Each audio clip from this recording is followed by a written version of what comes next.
Waheguru Ji Ka Khalsa, Waheguru Ji Ki Fateh. Welcome to this segment of Coach Gurbani's a-sabad-a-day. Today's Shabad continues in the Rag Bairari, revealed by the fourth Nanak, Guru Ram Das.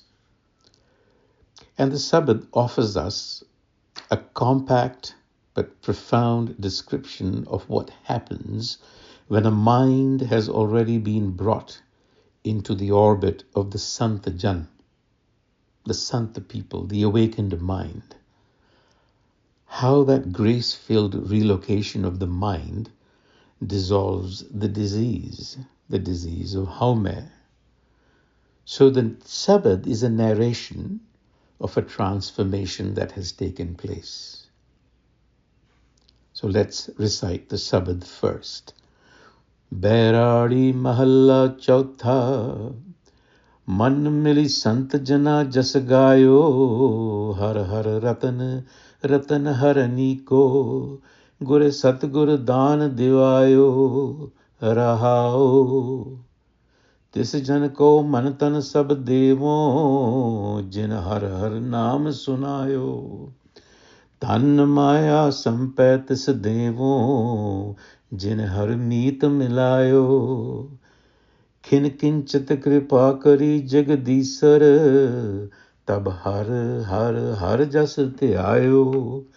Jan nanak ko har pete swami, Dukh haume rog gavayo.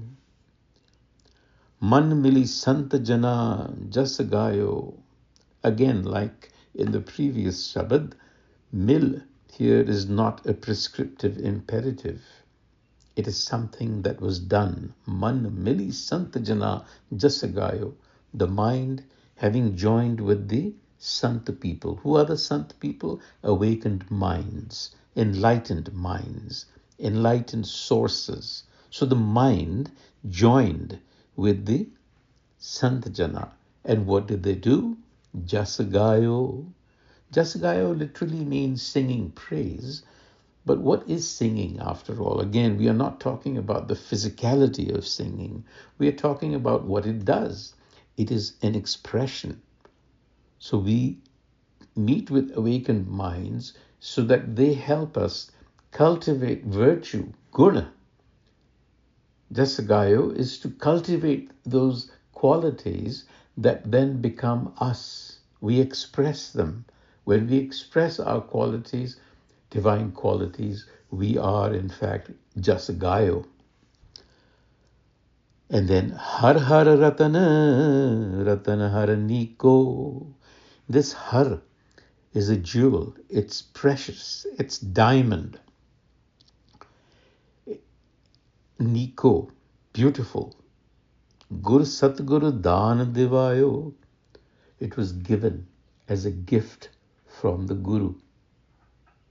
So you see how this attainment is really not an attainment. It is a gift received. And to receive, you have to be receptive. So this is what Guru Ram Das is reporting back to us. That his mind has entered that creative field called the Har through the Sant Jana. So the mind is not standing outside Sangat, deliberating whether to join. It is located within. And the jewel of Har is not something the ego acquired.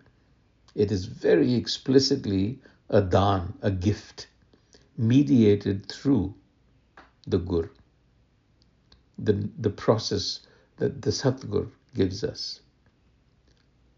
So this is what my mind is doing now, because my mind has been relocated. That is in essence what Guru Ram Das is telling us. This is jas gayo.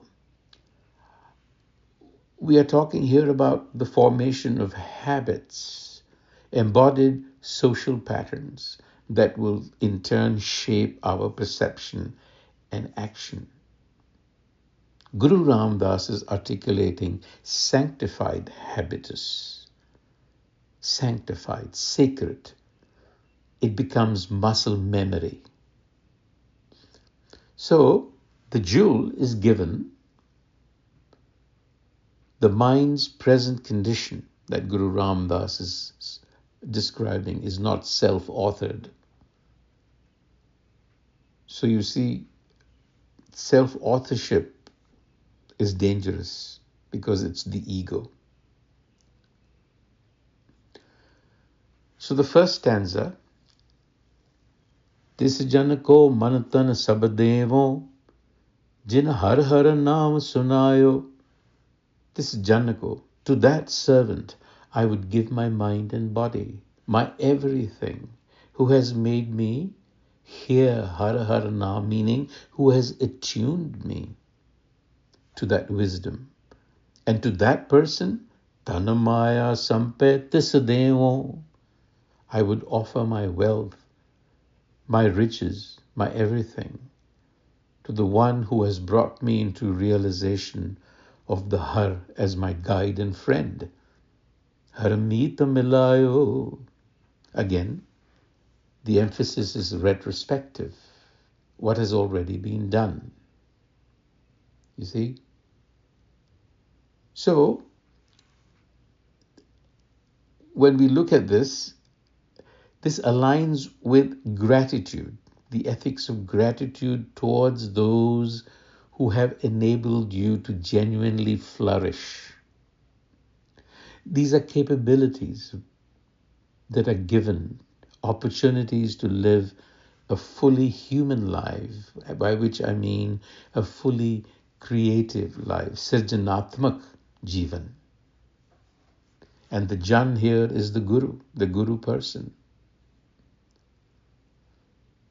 So, this is the relationship of trust, epistemic trust, trust of the Har. The third section, Khinakinchit kripa kari jagadisar tab har har har jas te aayo. Again, for a moment, even for an instant, the sovereign of the world did show grace. Then I was able to actually sit in praise. Again, the grammar is narrating an event that has happened. So the mind's joining with the Sant Jana, the arising of praise, meaning qualities, are traced back to some very concrete interventions. The Sangat, the awakened ones, that is an intervention. The Satgur is an intervention. And now, in this last stanza, Jagadisar, the sovereign of the world, is an intervention, even if it is a brief and decisive touch. Grace broke in through all of these interventions or events, as you might think about it. These are not routine situations. So this actually disrupts the order that you're in and is asking you for a new fidelity. So this is a moment of receptivity that cannot be reduced to prior conditions. You're completely reconfigured. Kinakinchit, a tiny slice of time in which the sovereign touches you. And the concluding line is, Jan Nanak ko har pete swami, dukh hau mein rog gavayo, dukh hau mein rog gavayo, the disease of hau mein. That is the pathological condition that obscures reality and generates dukh, sorrow. If one were to meet Har, ego would be removed. It is an outcome. You're not directly trying to kill the ego, you're trying to meet the Har. And when that happens, the ego simply dissolves. So that's basically the model in Gurmat. Vaheguru Ji Ka Khalsa, Vaheguru Ji Ki Fateh.